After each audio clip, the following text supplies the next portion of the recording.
हैदराबाद में बीजेपी की उम्मीदवार माधवी लता के खिलाफ मुकदमा दर्ज किया गया है। रामनवमी जुलूस के दौरान माधवी लता की जानिब से की गई हरकत के खिलाफ बेगम बाजार पुलिस स्टेशन में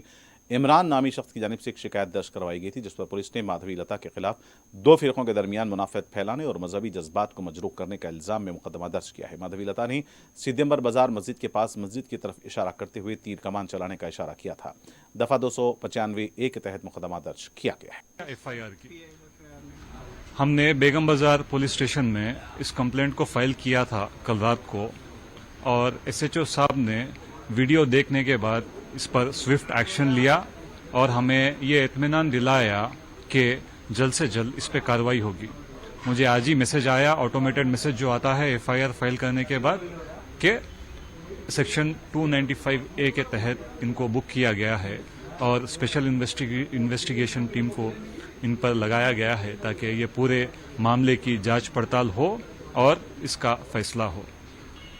सीईओ साहब, जैसे कि आप समझ सकते हैं कि इलेक्टोरल ऑफिसर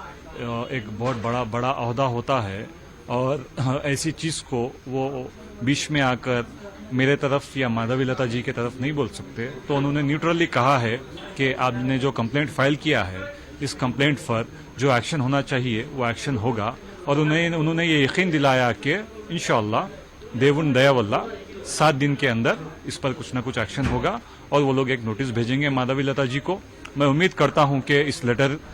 के उन तक पहुंचने के बाद वो अपनी बातों को और अपनी हरकतों को काबू में रखेंगे।